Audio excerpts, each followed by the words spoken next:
has started very well by bringing this issue in the consciousness of the churches.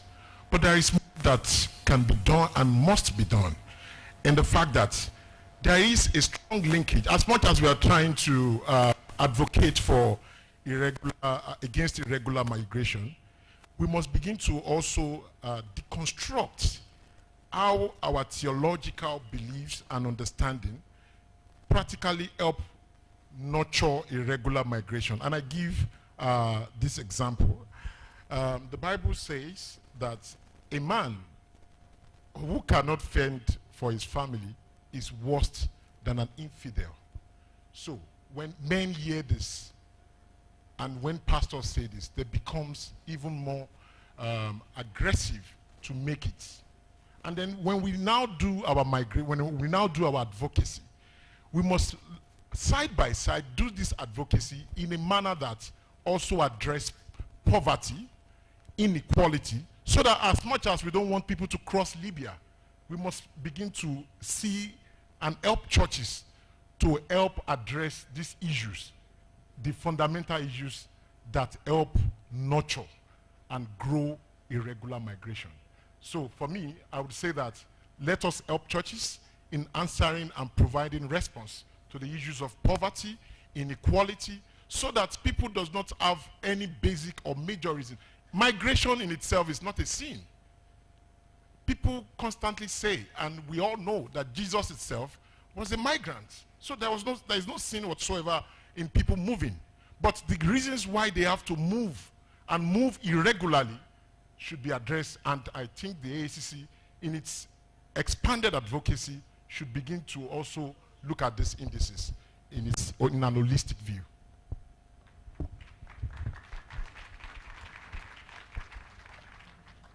So, Your Eminences, distinguished delegates, in my culture we say the sound of the gun is in your ears, so you heard it directly yourself.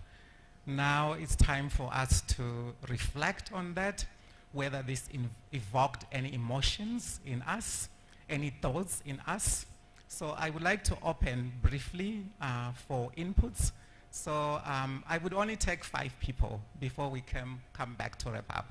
So if you count the ones that are on this side and on this side of the mic, if you see 5, then you know that's the, yeah. I will only take 5. Yes, yeah, because of time. Thank you. You go ahead. I am Father James Oyet Latancio. I come from the Catholic Church. I'm an ordained Catholic priest. I serve with the Council of Church in South Sudan. When I was hearing Shakira speaking, I was moved. Because I've got friends in a place called Benin City in Nigeria here. One is called Linda. It's years back, more than 15 years back. They have been issued visas here with the hope of going to study in Italy. But that was not studies. I did my pastoral work collecting these my sisters from the streets of Rome, the streets of Florence, the streets of Milano, so that they come back home. I managed more than 20. I sent them back home. I said, it's better to stay at home, Africa my home, and that's where your future is. You can't be my sister in the streets of Italy, sending money of prostitution to my mothers and aunts at home. It's a bad situation. I work in that field, so I want to confirm the efforts of AACC. When I see her, I shed tears. Thank you very much. Thank you very much, Father Oyet. So we will go this way. So the first person in front here. Thank you very much. My name is Wandamagan Udesa. I'm youth delegate from Ethiopian Evangelical Church, Makan Jesus. Thank you very much for raising this important session. It's important for youth particularly because the youth unemployment we have in Africa is the big challenge today. You know, unemployment economic cost and political cost and social cost. It's very important, and I'm very happy for raising this important session. You know, Africa, we know in history, in geography, in economics, is the richest continent in the world. The richest in terms of natural resource, the richest in terms of labor supply. What we need is small capital to start with, and the most important thing is entrepreneurship. Those who are migrating to Western world, they are very desperate. We can't judge them, but we can create opportunity today. Because the situation we are in, the peace problem, the economic crisis, and different crises we have needs to be addressed. You know, in order to create that entrepreneurship, it's important to unite, because entrepreneurship, we believe, is the best medicine to address, one of the best medicine to address the youth unemployment we have. And I'm very happy to see entrepreneurship in the AACC General Secretary report, and also strategic plan, and also the keynote speech of the President yesterday. You know, I want to focus and say something on three important migration. The first one, we have to work on the attitude of the youth. Because if we don't change the attitude, we can't change anything, because the attitude determines the altitude. We have to change the attitude of the youth from employee to employer, from victimhood to victorious, from poverty to prosperity. Yes, the second I one, would ask you to mention 2, 3, yes, and then I move on to here. Thank you very much. Thank you. That's the first one. And the second important thing is we have to give them opportunity and also access. And the third and the last one is they need seed money to start with capital, because it is important to address this issue. Without addressing the economic question of the youth, it's difficult to address the irregular migration we have, because addressing unemployment issue is addressing economic, political, and also social cost of the nation. Thank you very much, and God bless. Thank you. We move on to this, to the left, and if you can just pitch your points, just in summary. Thank you, so that you create time for the others. I am Felix Fiabu from Evangelical Presbyterian Church, Ghana.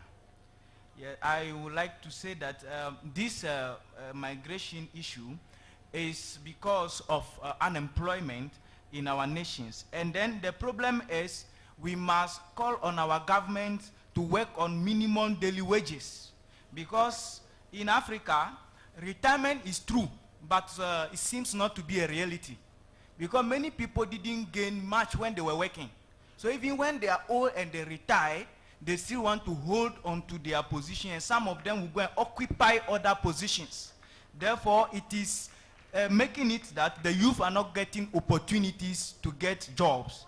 And then we must also begin to build other skill development centers as churches. We should stop building big chapels, because we are building them and the chapels are becoming empty. Why not build other workplaces and equip our youth with entrepreneurial skills that can also sustain our nation? I will go and come back. Thank you. Thank you so much for that wisdom. We move on to the right. Yeah, I'm Samuel Fonke from Cameroon. When Shakira spoke, I just want tears running down my cheeks. I think the causes of migration are well understood and known by many, and even all of us here. But I want to use my situation. Because of the situation of migration in Dubai, we have started an immigrant congregation in Dubai that is helping to bring back our young people to Cameroon. And we also have a free mind center in our church where we give opportunity to these youths to express themselves, to free their minds, and to be able to tell us their experiences so that other youths can learn from their experiences. It's so disheartening, but the stories are gruesome. Just to state that AACC head office has come out with a very strong strategic plan for 2024-2028. I just want to find out and wonder how we can support this strategic plan.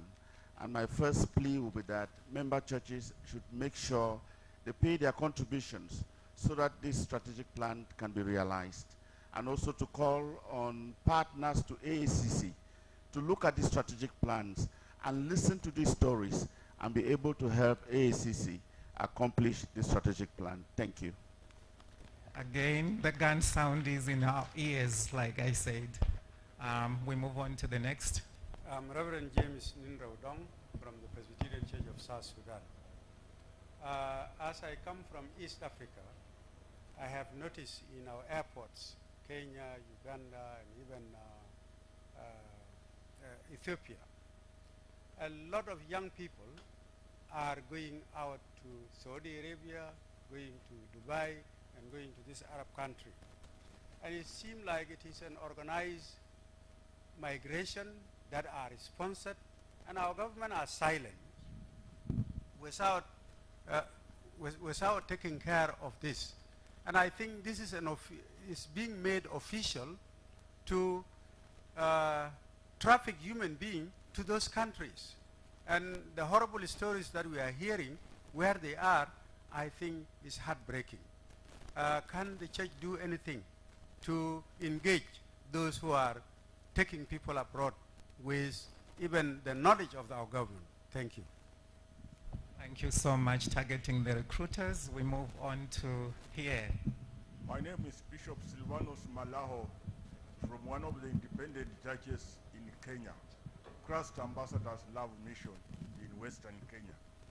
I would like to say, to contribute to this issue, what we have heard from this lady breaking, and what I know, if we can start even in our own villages, we forget about talking about big cities, big churches, but we start from our own villages with our own little resources we have. We can salvage a very big situation. I have got a case study.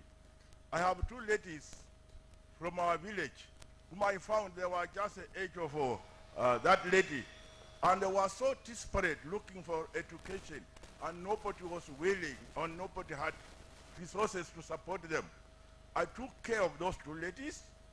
I started paying their school fees from lower classes, until recently they have completed their universities, and they look at me as their father.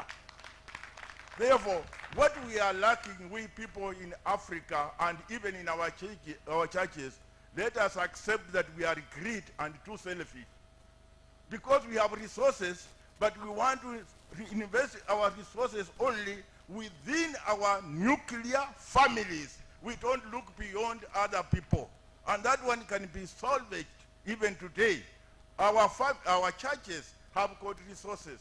But I wonder, especially mainstream churches, which came from Europe, I wonder how much they have done to remove children from the streets. Because when these children who are on the streets are vulnerable, to be taken to Europe, to be taken to Saudi Arabia and anywhere else for prostitution or for evil activities.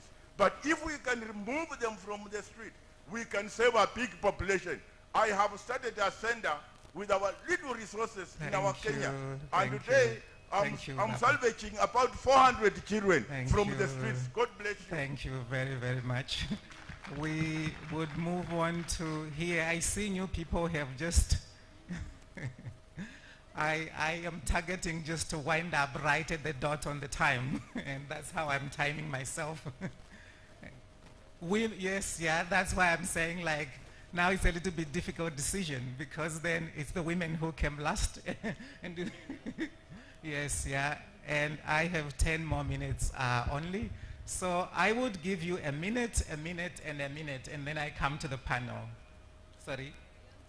Thank you. William Ogara is my name from the Anglican Church of Kenya. I want to just say two things. One is to appreciate the AACC for what you're doing. And the second thing that I want to do is to probably listen to you in terms of the strategy that we have on the ground. I think what we've heard from Shakira, we've had lots of intervention, psychosocial support to many who have been injured. But if we can be able to talk about the preventive measures, because back at home, there will be many, as we take our planes back home, we will be joined by those young girls going to Saudi Arabia. And yet the people who take them there, we need to intervene with them and find out how can we ensure that these young girls will be cared for?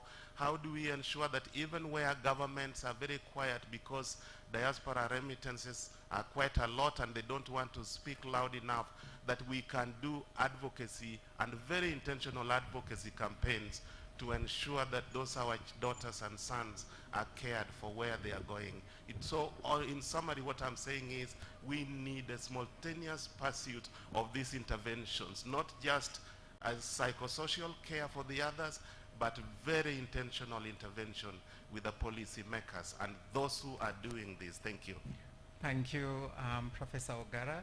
Just 1 minute here and then 1 minute. I know I am being told that there are hands and youth. I hear that there are 2 other mics stationed at the back, but my apologies that I had not seen beyond. So we will just end here. With you, 1 minute, 1 minute here. Thank you very much. I am Matilda Johnson from Methodist Church, the Gambia. I am the lay president. Shakira, I feel your pain as a mother and also as a woman. But I thank God that you were able to come back. Others died, but you were able to come back by God's grace so that you can come and spread the message and give a warning to the younger ones. I just want to say I feel that our generation, we have failed our children.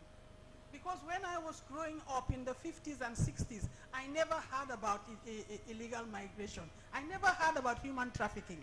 But it seems as if our own generation, I don't know what has happened, but we have not given our children the moral upbringing that we were given by our own parents. And I feel that that is where the error is. Yes, AACC can do a lot, and the churches, but what about the homes? I think everything starts from the home. If we can go back, take our children, like our mothers used to talk to us, and our grandmothers used to talk to us, and warn them. Even this social media too has done a lot. It has exposed our children to a lot of hazards. I think these are some of the reasons, and this is where we need to concentrate. Before going to AAC, let us first look into our homes and in our communities. Thank you. Thank you, Mama. Thank you. So the chairperson says you cannot cut off the voice of the young person, of the young people. So he asks for one of you, the ones that are at the back, the ones that were queuing, just to come and speak last here as I come to the panel. So thank you, chairperson. Merci pour la parole. J'ai juste une question que je vais poser à madame, à notre maman qui a intervenu en français. Dans le trafic des êtres humains, plusieurs jeunes filles sont exposées. Et vous allez comprendre que ces jeunes filles-là, au niveau de l'Afrique, ils ont du travail. Ils travaillent sur place. Et à 2 fois, ils ont même des activités entrepreneuriales. Malgré ce travail, celles-ci subissent des influences marquées par un complexe d'infériorité. De vouloir partir en Europe afin de trouver une belle vie ou se marier à une couleur blanche. Et ces derniers, une fois arrivés, nous voyons sur les réseaux sociaux, il y a même, on les utilise. Alors on peut couper les seins, on coupe le sexe pour vendre et autres. Ce sont nos sœurs. Alors ma question est de savoir, maman, par rapport à cette influence qui est due à notre situation sociale, les conditions de droits de l'homme au niveau de nos États, vous avez cité même le manque du travail pour la jeunesse, mais par contre il faut également relever qu'il y a des jeunes filles qui ont du travail, mais leur vouloir c'est aller en Europe. Alors, vous, autant que leader des femmes, alors qu'est-ce que vous préconisez comme solution afin d'arrêter ce fléau qui détruit la jeune fille? Je vous remercie. C'est Grâce Mongo Bouya du Congo-Brazzaville, délégué de la jeunesse. Yeah, thank you so much. Thank you. That last voice from the youth. Yes. And now we are here to hear the very last from a mother. Thank you so much for this opportunity also to speak. My name is Reverend Dr.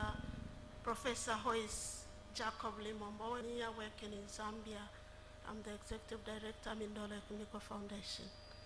Now, I would like to thank AACC for addressing this very important challenge of our community of today.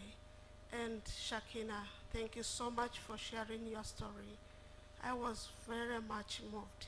I would like to encourage you to continue sharing this to the youth of Africa, to know that this issue of going abroad is, without any clear arrangement, is not something we have to go for.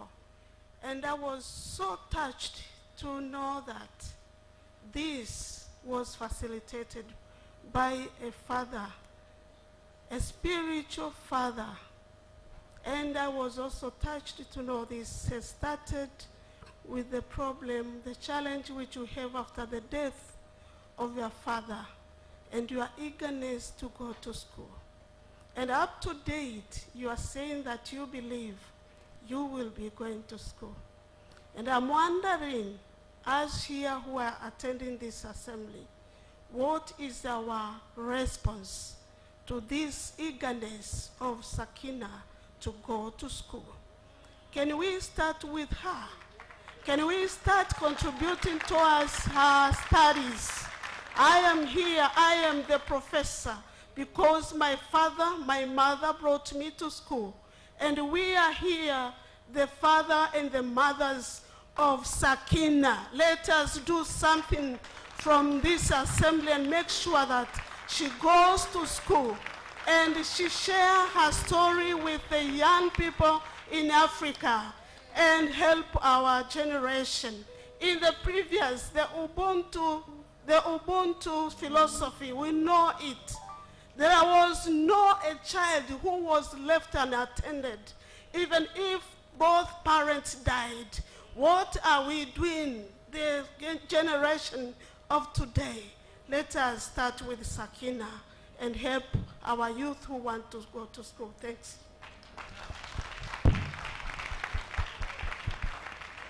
Thank you very much for that powerful wisdom, and that actually signals our winding off of this session.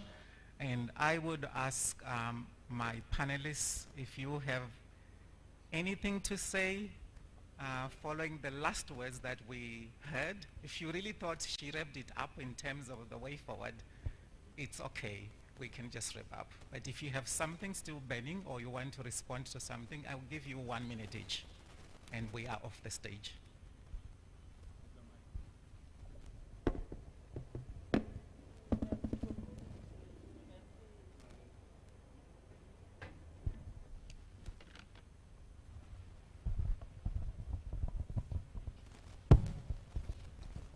Je remercie les intervenants, les apports, et je vais répondre à mon frère qui a posé la question sur les jeunes filles qui travaillent, qui ont déjà une situation stable chez elles et pourtant par ambition veulent aller dans les pays des autres ou bien encore par complexe d'infériorité. Elles veulent se marier à quelqu'un d'une autre nationalité ou à un blanc. Alors, qu'est-ce que nous pouvons faire? Qu'est-ce que nous pouvons conseiller? La première chose, c'est l'éducation. Et l'éducation, c'est depuis la famille. La famille. Au sein de la famille, il faut apprendre à l'enfant que le bonheur n'est pas ailleurs. Le bonheur, on se crée son bonheur, et la paix, on crée sa paix. Alors, l'éducation. Déjà, nous sommes en train de parler de celle qui a l'instruction et qui a les diplômes et qui est stable, mais qui par ambition. Alors, il faut travailler à déconstruire les ambitions démesurées de nos jeunes filles. L'autre chose qu'on peut aussi, c'est de pouvoir sensibiliser maintenant en tant que leader au sein de nos églises, de sensibiliser nos mamans et nos jeunes filles, nos jeunes gars aussi. Et, après la sensibilisation, à ce niveau-là, on peut faire ce que nous appelons le plaidoyer. Pourquoi pas? Pour le respect des différents tests réglementaires que nous avons. Mais je continue de m'atteler que la meilleure des choses, c'est l'éducation au sein de la famille qu'il faut primer. Merci beaucoup. Thank you very much. With your indulgence, we would come to the end of this panel discussion. Thank you very much, Chair. Through your interventions, I noticed that there are 3 ways of migrating. 1, it's from the village to the cities. 2, it's from the countries to other countries. And 3, it's from the continent to other continent. But the purpose is the same. It's moving from a low place to a greener pasture. And the request is that what can the church do to help our youth to get this green pasture? It's not stopping building big churches and cathedrals so that we build, social infrastructure to create more jobs, or it's not just chasing away the old people to retire soon, even before they get tired, so that the youth can have the opportunities. But we start from the home, where we can discuss about education of our girls, about ethics with our girls. I want to congratulate again Shakila for her courage. And she's not alone. If we search from different countries in Africa, there are so many girls who have gone through the same difficulties. I want to just congratulate the request of supporting Shakila, who is still eager to do her education. So probably with the logistics, we are going to see how we can manage to set up a basket here so that everybody would wish us would contribute towards her education. With that, I noticed that there is a health break, but because you continue speaking, you wanted to give the health break a break. But it has been paid for. So we would like to close this session now and have a health break. And only 20 minutes, then we come back to deal with these social issues on our continent. Lord, we want to thank you for the session, and also want to thank you for the tea and coffee that we are going to share to nourish our bodies. Through Jesus Christ we do pray. Amen.